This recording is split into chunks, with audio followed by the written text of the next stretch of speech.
Dicen que solo hay tres cosas que los franceses saben hacer bien: rendirse, besar y el vino. Y en cuanto a eso último, creo que para gustos los colores. Saludos bucaneros, esto es Navegando por la Historia y yo soy Lobo el Navegante. Y bienvenidos a una parte más de mi serie sobre las naciones y los nacionalismos. Si hay un caso de construcción nacional que realmente suscita interés entre historiadores y politólogos, es el caso francés. Muchos ideólogos nacionalistas lo consideran el ejemplo a seguir, mientras que los defensores de posturas secesionistas y regionalistas lo aborrecen como la peste. Y motivos no les faltan. Lo cierto es que la identidad francesa es tan antigua como la inglesa, aunque la principal diferencia entre ambas es que Francia ha sufrido una enorme cantidad de cambios a lo largo de su historia, por lo que podríamos hablar de diferentes percepciones de la identidad nacional. Vamos a hablar del nacionalismo francés.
Cuando hablamos de historia de Francia y sobre todo al origen de su identidad, los más nacionalistas no dudan en remontarse a hechos tan lejanos como al caudillo Vercingétorix y a la resistencia gala contra Julio César.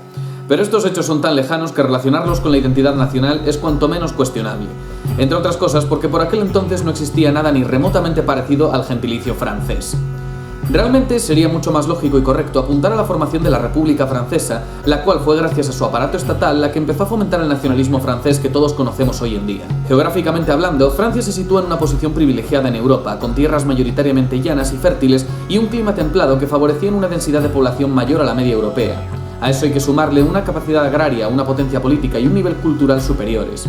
A mayores, París, ciudad fundada por los romanos con el nombre de Lutetia en una isla del Sena, se encuentra en una posición estratégica que la convirtió desde siempre en un caramelito en el continente europeo. Pero la geografía no es lo único en lo que Francia ha destacado siempre, pues a su favor juegan también dos factores que fueron fundamentales a la hora de crear su identidad nacional: la religión y la lengua. Uno de los momentos más importantes de su historia fue cuando en el siglo III de nuestra era se empezó a extender el cristianismo en la Galia gracias al obispo de Lutetia, Saint-Denis o San Dionisio, quien fue decapitado por los romanos y de quien se dice que caminó con su cabeza bajo el brazo unos 10 kilómetros. Leyendas inverosímiles aparte, el cristianismo no se introdujo formalmente en la Galia hasta que Clovis, rey de los francos, que gobernaba el norte del territorio, se convirtió abandonando a los antiguos dioses y arrastrando al resto de su pueblo con él. Este cristianismo, llamado católico y tras el cisma de 1054 católico romano, fue la religión dominante en la Europa occidental durante toda la Edad Media. La figura máxima de esta religión era el Papa de Roma y mantenía con los monarcas franceses una relación privilegiada que comenzó cuando en el siglo VIII el rey franco Pipino el Breve entregó al papado el Patrimoni Sancti Petri y a cambio recibió los títulos de Rey Cristianísimo y Defensor de la Iglesia Romana. La relación con el papado se fortalecería durante las cruzadas, en las cuales los reyes y nobles de Francia jugaron un papel fundamental y tras las cuales ganaron fuerza los títulos de Sa Majesté très chrétien y Le Roi plus chrétien. Como guinda del pastel, fue un monarca franco, Karl Martel, quien contuvo la expansión de los musulmanes hacia Europa en la batalla de Poitiers en el 732, y fue su nieto, Karl Karlin, quien fundaría un nuevo imperio y que sería coronado por el Papa siendo nombrado emperador romano, algo que por otra parte era un ultraje para sus vecinos del este, pero ese es otro tema. Este emperador pasaría a la historia como Carlomagno o Carlos el Grande. Bajo su gobierno no solo se sentaron las bases políticas de la futura Francia, sino de la estructura política europea medieval. Con la muerte de Carlomagno, su imperio se dividió entre sus hijos y en la Francia occidental, que poco a poco pasaría a llamarse simplemente Francia, Los Carling o carolingios darían paso a la dinastía de los Capet, quienes son probablemente la dinastía real europea más importante de la historia y de la cual descienden prácticamente todos los monarcas europeos actuales. Como podéis ver, la relación que tuvo Francia con la Iglesia siempre fue privilegiada. A eso hay que añadir referencias a Francia como Filene de l'Église, o hija mayor de la Iglesia. De hecho, el monarca francés Luis IX participó en 2 cruzadas y apoyó al Papa Gregorio IX en su conflicto contra el Kaiser Federico II Barbarroja. Por eso fue elevado a los altares en el siglo XIII, apenas 30 años después de su muerte, un honor excepcional entre las casas reales de Europa. Este vínculo se traducía prácticamente en un protectorado de la corona francesa sobre el papado, hasta el punto en el que se llegó a trasladar la residencia papal a Aviñón durante 60 años. Ahora, en materia lingüística, a nivel lingüístico, Francia estaba dividida en 2 zonas principales, la Langue d'Oil al norte y la Langue d'Oc al sur. Cada una de ellas estaba repartida entre diferentes dialectos y no todos eran de origen latino. Uno de los dialectos d'Oil predominantes era el de la Île-de-France, donde estaba la corte del llamado rey de Francia. Al sur dominaba el condado de Toulouse, establecido en la antigua Septimania y donde otrora se situaba el Regnum Tolosanum de los visigodos. También destacaba el ducado de Aquitania, que en según qué momentos era un reino, que fue el centro de la literatura trovadoresca y que disfrutó durante mucho tiempo de un esplendor cultural muy superior al de París. A principios del siglo XIII murió la reina de Aquitania, Leonor, que estaba casada con el rey de Inglaterra, Enrique II Plantagenet, quien además era duque de Normandía y de Anjou. Esto provocó que Aquitania pasase a ser un feudo inglés. El monarca francés además intervino en una disputa sucesoria inglesa en favor de Ricardo I Corazón de León contra su padre y su hermano, lo cual dio lugar a una guerra entre 2 monarquías que sería el preludio de la más compleja Guerra de los 100 años. Aparte estaba el conde de Toulouse, cuya independencia y capacidad para poner diques al poder del monarca traían de cabeza a la realeza parisina. Todo este entramado se fue al carajo a principios del siglo XIII, cuando entraron en escena una secta conocida como los cátaros. La cruzada cátara o albigense se podría calificar hoy en día perfectamente como un genocidio, con numerosas ciudades arrasadas y con matanzas masivas como la de Besiers, donde el obispo Arnaud d'Amalric dijo la famosa frase de «matadlos a todos, Dios reconocerá a los suyos». Tras estas pugnas, el d'Oil se impuso sobre sus rivales occitanos. Esta lengua empezó a tener un carácter de oficialidad no solo porque era la lengua de la corte, sino por ser vehicular en la Universidad de la Sorbona, lugar de nacimiento o alma mater de la filosofía y teología escolásticas. Desde el punto de vista político podemos deducir que la Alta Edad Media fue el origen de la identidad francesa y su estandarte el complejo entramado feudal en cuya cúspide se encontraba el monarca, siempre en pugna con los grandes señores nobiliarios y el Sacro Imperio. No hay que olvidar a Carlomagno, cuyo gran imperio quedó dividido tras su muerte y donde los territorios de habla germánica cayeron bajo la jurisdicción del Kaiser y los de habla romance bajo el rey de Francia. Con el tiempo, el trono francés, ahora en manos de los Capet, fue cediendo poderes a la nobleza regional. Por lo tanto, podemos decir que el grupo dominante era la aristocracia terrateniente. Pero esta aristocracia se hallaba dividida y no tenía una representación corporativa como sí tenía Inglaterra desde el siglo XIII. Esto permitió a la corona ir afirmando progresivamente su poder basándose en una línea hereditaria sólidamente establecida y en la ley sálica que impedía a las mujeres reinar formalmente. Pero fue en el ocaso de la Edad Media cuando Francia y su monarquía se enfrentaron a una gran conmoción de la que casi no salen vivos.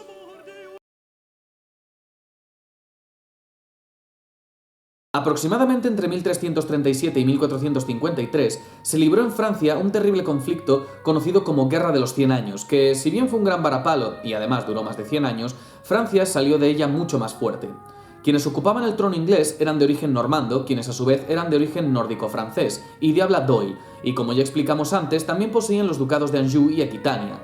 Sin embargo, desde el punto de vista continental, estos eran considerados vasallos del rey de Francia. Y aquí es donde hay que hacer un inciso, pues a finales del siglo XIV no podemos referirnos a Francia e Inglaterra como países en el sentido moderno. Pero lo que es innegable es que el sentimiento de identidad colectiva, que no nacional, en efecto existía para ambos. De todas formas, todo el embrollo se resume a conflictos entre familias regias, pero hay quien asegura que hubo un mal agüero en todo esto. Veréis, el rey Felipe IV, o Philippe le Bel, era muchas cosas, pero no un buen administrador de su fortuna, por lo que no se le ocurrió otra cosa que pedir cantidades ingentes de dinero a quienes eran los banqueros más importantes de su época. Yeah, money. No, esos no, los caballeros templarios. El problema es que Philippe creía que podía pedir dinero sin límite a los caballeros sin contar que estos esperaban que se les devolviese y con intereses. Para que luego diga Eduardo Garzón que un Estado puede endeudarse eternamente. Mantener la deuda pública elevada, lejos de ser una situación insostenible, es incluso una operación rentable. ¿Usted es tonto porque es comunista? o es comunista porque es tonto. En fin.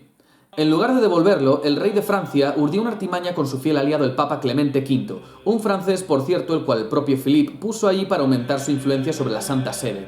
Y el viernes 13 de octubre de 1307 se produjo una de las mayores redadas de la historia, deteniendo a templarios por doquier y con el Papa excomulgándoles y declarándoles adoradores del diablo y entregándoles a la Inquisición. Este es también el motivo por el que se considera de mal fario el viernes 13. Los juicios a los templarios fueron atroces y se prolongaron hasta el 18 de marzo de 1314, cuando su último gran maestre, Jacques de Molay, fue quemado en la hoguera en una isla del Sena. A diferencia de lo que ocurría en la época, de Molay fue puesto de tal manera que se quemaría lentamente, una decisión sádica que el rey y el papa lamentarían bastante, pues se dice que el viejo templario, mientras se quemaba vivo, no mostró ni un ápice de dolor ni culpa, y su discurso ante mortem resonó en la mente de todos los presentes. Se dice que gritó: Dios sabe quién se equivoca y ha pecado, y la desgracia se abatirá pronto sobre aquellos que nos han condenado sin razón. Dios vengará nuestra muerte. Señor, sabed que, en verdad, todos aquellos que nos son contrarios por nosotros van a sufrir. Clemente, y tú también, Felipe, traidores a la palabra dada, os emplazo a los dos ante el tribunal de Dios, a ti, Clemente, antes de 40 días, y a ti, Felipe, dentro de este año. Lo cierto es que creáis en maldiciones o no, o si esta fue a toro pasado, la siniestra profecía de Jacques de Molay se cumplió al dedillo. Clemente V murió de una enfermedad al mes siguiente y Felipe IV murió de un derrame cerebral poco después. Los hijos y varios nietos de Philippe también fueron muriendo entre 1314 y 1328, y por si fuera poco, las palabras del maestre templario habían causado tanto miedo en el resto de cortes europeas que nadie quería relacionarse con los Capet, pues se consideraban malditos. Así que con el tiempo la dinastía se extinguió para siempre. Moraleja, nunca toques los huevos a un maestre templario. Pero en fin, volviendo al tema que nos ocupa, en 1337, al extinguirse los Capet, la corona correspondía a Eduardo III de Inglaterra, quien era nieto de Felipe IV por parte de madre. Pero la nobleza francesa se valió de la ley sálica para poner a un candidato francés, Carlos de Valois, sobrino del rey maldito. Esto obviamente le sentó a Eduardo III como una patada en un mal sitio y lo vio como una usurpación de sus legítimos derechos, por lo que, apoyando a un noble rebelde del nuevo monarca, se lanzó a invadir Gascuña. Esta guerra se sintió interminable, sobre todo debido al continuo y cambiante juego de alianzas de las casas nobiliarias francesas, sobre todo de las borgoñonas. En todo este pifostio cobró especial importancia a principios del siglo XV la figura de Jeanne d'Arc, o Juana de Arco, también conocida como la doncella de Orleans, una campesina de 17 años semianalfabeta que se sintió llamada por Dios para liberar Francia. Juana fue vindicadora de varias profecías y se convirtió en un símbolo de esperanza para los ejércitos franceses, siendo admirada por nobles y plebeyos. Sus acciones, además, llevaron al trono a Carlos VII, pero en 1431 fue capturada por los ingleses, juzgada por la Inquisición, quien la declaró culpable de brujería y quemada en la hoguera.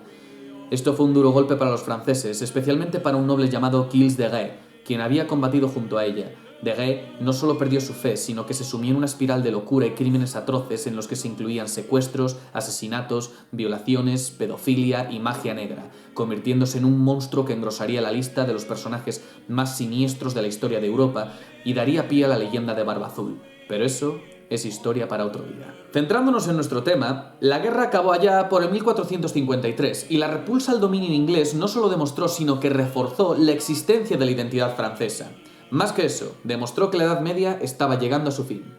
La monarquía entonces creó un ejército permanente que utilizó para afirmar su poder frente a los demás nobles en guerras que culminarían con la derrota y muerte del duque de Borgoña Carlos el Temerario en 1477. Se abrió así una etapa de absolutismo temprano bajo la dinastía de Valois, en la que destacaría Francisco I, principal rival de Carlos I de España y V del Sacro Imperio de la Casa de Habsburgo. Podemos resumir, pues, que la identidad francesa en el medievo se expresó en términos religiosos y monárquicos. Hechos como que Francia fuese llamada hija predilecta de la Iglesia, podemos considerarlo como su primera versión de pueblo elegido. Pero no hablamos solo del país, sino del propio rey, quien era ungido por el santo óleo de la Catedral de Reims, al cual se le reverenciaba de forma religiosa y a quien se le atribuían poderes divinos como la curación con la imposición de manos. Hablamos, pues, de una monarquía sacralizada más fuerte que la inglesa, ligada al francés Doyle, al catolicismo romano y en pugna constante con el Kaiser germano y el rey de Inglaterra. La siguiente etapa de la historia sería muy distinta. Entre los siglos XVI y XVIII, Francia vivió un lento cambio de mentalidad que los llevaría a cuestionar los fundamentos sacrales de la autoridad regia y su afirmación como cabeza de Estado o coup d'état. Este término, que fue acuñado por Nicolás de Maquiavelo, se aplicó por primera vez en Francia de forma práctica. Al igual que ocurrió en Inglaterra, Francia se vio sacudida por los vientos de la Reforma bajo los calvinistas o hugonotes. Entre ellos surgieron unos teóricos políticos llamados monarcómacos. Estos eran defensores de un contrato originario entre el rey y el pueblo que garantizaba una serie de libertades, entre ellas la libertad religiosa. La situación era tan inestable que llevó a varias guerras civiles de religión a finales del siglo XVI. A eso hay que sumar una serie de regencias de reinas extranjeras, monarcas menores de edad y la pérdida de protagonismo europeo y del favor papal que pasó a los Habsburgo españoles, con especial énfasis en Felipe II. Esto llevó una vez más a los nobles a desafiar la autoridad del rey. Fueron muchas las familias nobiliarias que destacaron en ese momento: los Borbón, Guisa, Lorena, Montmorency, Condé, Colín. La última gran rebelión de la nobleza fue la de la Fronda a mediados del siglo XVII. Al igual que con la Guerra de los 100 años, la monarquía salió más fuerte de este periodo tumultuoso, en especial por la coronación de Enrique de Borbón, un hugonote convertido al catolicismo por razones prácticas. Fue él quien dijo aquello de «París bien vale una misa», y ascendió al trono como Enrique IV. El rey además firmó el Edicto de Nantes, el cual otorgaba cierta libertad de culto, aunque el catolicismo seguía siendo la religión dominante. Otro factor decisivo fueron las actuaciones de los ministros cardenales Richelieu y Mazarin, quienes crearon un aparato estatal por encima de las facciones religiosas, burocratizado y centralizado, y con servidores que no procedían de la alta aristocracia, sino de sectores no nobiliarios. Fue ahí cuando nació la idea de que el rey era la cúspide de un ente político-administrativo, el Estado. Y era el rey a cargo de este Estado quien se encargaba de dictar y hacer cumplir las leyes, una figura superior a todos los partidos políticos y facciones religiosas.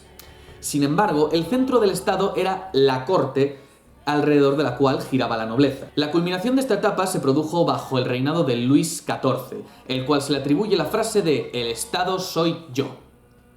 Madre mía, me estoy dando cuenta de que muchas de las frases célebres de la historia son de franceses. Fue precisamente bajo el reinado del llamado Rey Sol cuando se volvió al monolitismo católico revocando el Edicto de Nantes. En resumen, en esta segunda etapa vemos que la monarquía seguía siendo el eje en torno al cual se construía la identidad francesa, pero esta ya no estaba tan ligada a la religión como sí lo estaba al Estado. Pero una vez más, el siglo XVIII demostraría que las cosas iban a cambiar de forma brusca y radical. Los herederos de Luis XIV dejaron escapar la hegemonía europea con relativa rapidez, la cual pasó a manos de Inglaterra, a pesar de que sus parientes lograron hacerse con el trono de España. Otro golpe fue la pérdida de sus vastos territorios coloniales en Norteamérica, unido al enorme endeudamiento provocado por 5 guerras consecutivas contra Inglaterra en las cuales Francia no salió bien parada. Pero eso no impidió que París se convirtiese en la capital de las luces que empezaban a iluminar a las élites europeas y americanas, y entre funcionarios y baja nobleza se empezó a fraguar un sentimiento de rechazo a la monarquía absoluta, al mismo tiempo que tomaban como modelo el parlamentarismo británico. Estos filósofos o intelectuales reaccionaban contra un sistema anticuado incapaz de convertir al Estado en un instrumento modernizador o de ganar una sola guerra contra su rival secular, Inglaterra. Quien más destacó en esta época por sus planteamientos radicales fue Jean-Jacques Rousseau, quien estableció un nuevo mito, la voluntad general, que no era la suma de las voluntades de los individuos, sino la de un ente colectivo, el moi commun, la nación. La Ilustración fue un movimiento catalizador que llevó el viento de cambio a todos los rincones de Europa, aunque algunos más que a otros. Si bien este periodo se formó el llamado despotismo ilustrado con su famoso principio todo para el pueblo pero sin el pueblo, es decir, gobernar pensando en el pueblo pero sin que el pueblo intervenga en la política, no fue suficiente para reformar una Francia agotada por el desgaste bélico, el descontento y la miseria. El culmen de este proceso es bien conocido: llamamiento a los Estados Generales y la toma casi improvisada de una prisión parisina conocida como la Bastilla. Fue el comienzo de la Gran Revolución.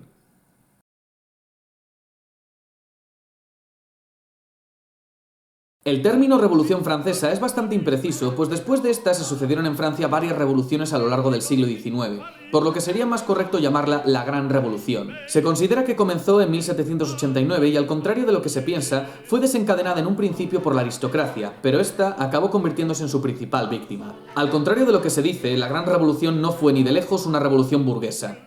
La revolución fue impulsada en un principio por aristócratas e intelectuales, y su causa principal fue la afirmación de una identidad colectiva, la nación, la cual era ahora el titular de la soberanía, y no el rey. Por lo tanto, tampoco podemos calificarla de revolución liberal, pues, aunque se vio influenciada por la Revolución Americana, a lo que llevó en un principio fue a sustituir la tiranía de un monarca por la tiranía de la muchedumbre. El desarrollo de la revolución es complejo y sabemos entre otras cosas que, lejos de ser generalizada, el foco se encontró siempre en París y que, tras acusarle de traición, los revolucionarios afeitaron en seco a Luis XVI y a su esposa María Antonieta. En lo que se refiere a nuestro tema, la Gran Revolución consiguió la unificación interior y expansión exterior que los Borbones no pudieron lograr. También se logró la aniquilación de sus rivales por el poder estatal, la aristocracia, que fue guillotinada y desposeída de sus tierras, y la Iglesia, que también fue expropiada y obligada al juramento civil del clero. Se dio así un gran paso para la construcción del Estado, cuyo control del territorio se afirmó mediante la creación de departamentos, las prefecturas y la policía. Pero lo importante para nuestro tema es que surgió la nación como ente colectivo ideal, portador de la soberanía y legitimador de la autoridad estatal.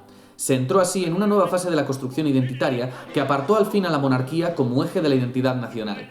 Francia se convirtió así en una república que más tarde sería imperial y se era ciudadano en la medida que uno estaba dispuesto a someterse a las reglas decididas por la mayoría y a contribuir a los costes requeridos para mantener los cimientos de una sociedad libre. En otras palabras... ¡Oh, sus impuestos! Lo cierto es que pocas identidades colectivas y nacionalismos están tan ligadas al concepto de Estado como lo es el caso francés. Ya hemos visto cómo el rey personificaba al Estado y tras la Revolución, esa personificación recaía sobre la nación como ente colectivo. El historiador Hans Kohn puso a Francia como ejemplo de identidad cívica en contraste con Alemania o con la Europa Oriental, que serían identidades más étnicas.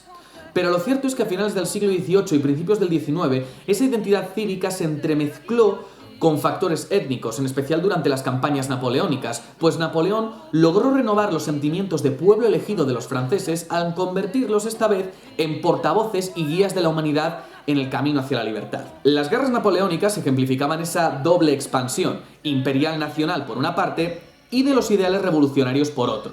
Irónicamente, fue precisamente esto lo que provocó sublevaciones contra las tropas napoleónicas, como es el caso de España, que se justificaban precisamente por esa retórica de libertad y soberanía nacional que difundían los franceses. A nivel político-cultural podemos decir, pues, que tanto la expansión militar como la expansión de los ideales ilustrados hicieron que los franceses siguiesen viéndose como los adalides del progreso mundial. Sin embargo, económicamente estaban atrasados con respecto a su gran rival, Inglaterra, pues allí se llevaba desarrollando la revolución industrial desde mediados del siglo XVIII, aunque en Francia se lograron introducir mejoras agrícolas impulsadas principalmente por el comercio del vino. Pasando al siglo XIX, al igual que en el resto de Europa, el siglo XIX fue un periodo muy tumultuoso para Francia. La derrota de Napoleón precipitó el regreso de los Borbones al trono y con ellos el absolutismo. Pero este no duró mucho, pues se produjo otra revolución en 1830 que depuso al último Borbón francés, Carlos X, y llevó al poder a Luis Felipe de Orleans, dando comienzo a un periodo monárquico más liberal. Otra revolución se llevó a cabo en 1848 en la llamada Primavera de los Pueblos, que afectó a casi toda Europa. Esta fue probablemente la más importante de las oleadas revolucionarias, pues fue la que más marcado carácter nacionalista tuvo y además vio el comienzo de las reivindicaciones de la clase obrera. En Francia se depuso a Luis Felipe de Orleans y se proclamó la Segunda República, que no duró mucho, pues el presidente Luis Napoleón Bonaparte, supuesto sobrino del Corso, dirigiendo un gobierno conservador, dio un golpe de estado el 2 de diciembre de 1851, proclamándose emperador de los franceses por derecho legítimo, naciendo así el Segundo Imperio. Luis Napoleón Bonaparte, quien ascendió al trono como Napoleón III, fue el último rey de Francia, pues en 1871 se produjo la última revolución francesa provocada a raíz de la chapucera actuación en la Guerra Franco-Prusiana, que llevó no solo a la caída definitiva de la monarquía y la proclamación de la Tercera República, sino también a la efímera Comuna de París, primer experimento y fracaso socialista de la historia. Centrándonos en el nacionalismo, podemos decir que la Tercera República hizo culminar el proceso nacionalizador entre 1880 y 1920. Durante las oleadas revolucionarias, Francia era un país cuyas comunicaciones estaban muy atrasadas y la cantidad de dialectos y lenguas habladas en el país dificultaban la comunicación, especialmente a nivel burocrático. A esto hay que sumarle que Francia era un país mayoritariamente rural y el nacionalismo es un movimiento principalmente urbano. Con respecto a las lenguas, durante el antiguo régimen nunca hubo mayor preocupación por el tema, aunque cabe destacar que el 2 de abril de 1700 Luis XIV decretó la prohibición del catalán en documentos oficiales, diciendo que el uso del catalán es repugnante y contrario al honor de la nación francesa, para que luego se quejen los catalanes de España. No fue hasta la Gran Revolución cuando se tomó en serio la problemática de tener muchas lenguas en el país. Destacaba el clérigo Henri Grégoire, quien instaba directamente a eliminar por completo todas las lenguas y dialectos de Francia, pero sobre todo las declaraciones del revolucionario Bertrand Barrère de Bussac, un radical seguidor de Robespierre, y quien por cierto era occitano, que dijo: la monarquía tenía razones para parecerse a la Torre de Babel. En democracia, dejar a los ciudadanos ignorantes de la lengua nacional, incapaces de controlar el poder, es traicionar a la patria. En el país de un pueblo libre, la lengua debe ser una y la misma para todos. ¿Cuántos gastos hemos tenido que hacer para traducir las leyes de las dos primeras asambleas nacionales en las diferentes lenguas de Francia? Como si nos correspondiera a nosotros conservar estas hablas bárbaras y estos idiomas groseros que solo pueden resultar provechosos a los fanáticos y contrarrevolucionarios. El federalismo y la superstición hablan bajo bretón, la emigración y el odio a la república hablan alemán, la contrarrevolución habla italiano y el fanatismo habla vasco. Quebremos estos instrumentos de ignorancia y error. Es precisamente por cosas como estas por lo que muchos consideran los ideales de la revolución como hipócritas. Libertad siempre y cuando hagas lo que yo te diga. Fraternidad siempre y cuando apoyes mis intereses. E igualdad siempre y cuando todos seáis iguales que yo. Todo este aparente descontrol cambió durante la Tercera República gracias a tres medidas. Por un lado, las revoluciones entre las comunicaciones que lograron conectar los aislados núcleos campesinos creando un mercado económico y cultural verdaderamente nacional.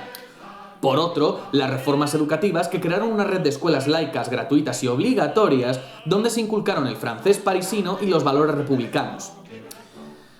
Un poco adoctrinador, como toda educación pública, pero al menos logró alfabetizar a la población. Por último, destacó el servicio militar obligatorio que sirvió para que la gente de provincias viese nuevos horizontes y escuchase discursos patrióticos para así adquirir un sentimiento de identidad nacional que antes desconocían. Lo que nos lleva curiosamente a preguntarnos, ¿la nación nace o se hace? Alerta spoiler, se hace. A pesar de que el final del siglo XIX y principios del siglo XX fue una época de esplendor para Francia, conocida como la Belle Époque, en la década de los 1910 ocurrió la que sería su experiencia nacionalizadora definitiva. La experiencia nacionalizadora definitiva fue la Gran Guerra, llamada en Francia 14-18, que provocó un estallido del sentimiento nacionalista y en algunos casos chauvinista que marcaría el país ya para siempre. Todo lo anterior dicho se traduce en que en apenas 2 generaciones se erradicaron buena parte de las lenguas y culturas locales y regionales, dando paso a un sentimiento identitario francés generalizado. Este proceso no fue espontáneo, sino un verdadero plan de colonización interna perpetrado desde París. Y así, la nación francesa quedó construida de forma sólida y definitiva. Con esto hay que destacar 3 cosas. 1. Ocurrió mucho más tarde de lo que los ideólogos nacionalistas estarían dispuestos a reconocer. 2. Fue impulsado por y desde el Estado, cuya existencia era anterior a la nación, aunque no a la identidad colectiva, no confundamos términos. Y 3. Lo que Francia ganó en estabilidad política, lo perdió en riqueza cultural. Pero no podemos acabar esto sin mencionar 2 acontecimientos que terminaron de forjar el nacionalismo francés. Uno fue el llamado Affaire Dreyfus y otro, como no, la Segunda Guerra Mundial. El Affaire Dreyfus, o caso Dreyfus, fue un proceso judicial bastante chapucero que conmocionó a la sociedad francesa y la terminó de dividir a finales del siglo XIX. El resumen del caso sería que el capitán Alfred Dreyfus, de origen alsaciano y judío, fue acusado de alta traición por vender secretos a los alemanes y desterrado a la colonia penal de la Isla del Diablo. Qué nombre tan agradable para un resort de vacaciones. Más tarde se demostró que el traidor fue el mayor Ferdinand Walsin-Esterhazy, quien fue absuelto y ovacionado por sectores conservadores, monárquicos y nacionalistas, curiosamente. Al final, Dreyfus fue reconocido inocente en 1906, restituido en el ejército como comandante y llegó a participar en la Primera Guerra Mundial. El caso Dreyfus también dejó claro lo poco que los sectores conservadores apreciaban a la Tercera República y su tendencia laico-liberal, e incluso tenían dificultades para identificarse con símbolos como la bandera tricolor o la marsellesa. Todo dio un giro de 180 grados en 1940, cuando el ejército francés fue arrollado por las fuerzas del Tercer Reich. Los conservadores entonces culparon a los liberales y republicanos de haber debilitado a la patria, por lo que formaron un gobierno títere de Alemania en Vichy, con el mariscal Pétain, veterano y héroe de la Gran Guerra, a la cabeza. Como dato curioso, este gobierno reconoció el uso de la lengua occitana. Pétain gobernó desde Vichy en nombre del orden, la familia, la patria, la religión y la propiedad. Sin embargo, la derrota de Alemania en la guerra borró toda memoria de esta colaboración, y la versión oficial vendió que esta fue muy minoritaria y perpetrada por traidores, pues cualquier verdadero francés habría estado del lado de la résistance, es decir, de los valores republicanos. Fue así como las élites políticas se apropiaron de los símbolos y valores republicanos como máxima expresión de la identidad nacional, y así la nación cerró sus últimas grietas. En definitiva, Francia ha sido el modelo soñado por las élites españolas para la creación de un Estado-nación, aunque algunas minorías liberales preferían tomar como referencia el modelo británico. No obstante, para sorpresa de nadie, este modelo es activamente rechazado por las élites periféricas, pues el modelo francés representa el centralismo más férreo, caracterizado además por la falta de respeto a culturas como la bretona, la occitana o la corsa.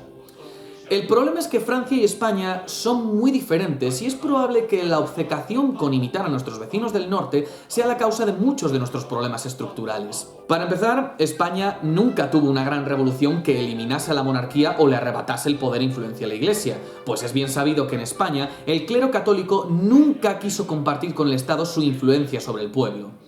Tampoco tuvimos nada parecido al caso Dreyfus, ni tampoco participamos en las guerras mundiales, que fueron vitales dentro de la experiencia nacionalizadora de los países que participaron en ellas. Lo cierto es que, aunque muchos consideren a Francia como el ejemplo de cómo construir un Estado-nación, si repasamos otros casos, nos damos cuenta de que no es el modelo general, sino quizás la excepción que confirma la regla. Francia podrá ser un país cuya identidad colectiva precedió a la nacional, y su modelo centrado en el Estado también tiene orígenes remotos. Pero su caso no es tan enrevesado como el de sus vecinos. Unos vecinos con los que siempre rivalizaron y que irónicamente comparten padres nacionales. Los portadores de una de las identidades étnicas más antiguas, pero que no llegó a formar un Estado propiamente dicho hasta mucho más tarde que sus rivales. Pero eso es historia para otro día.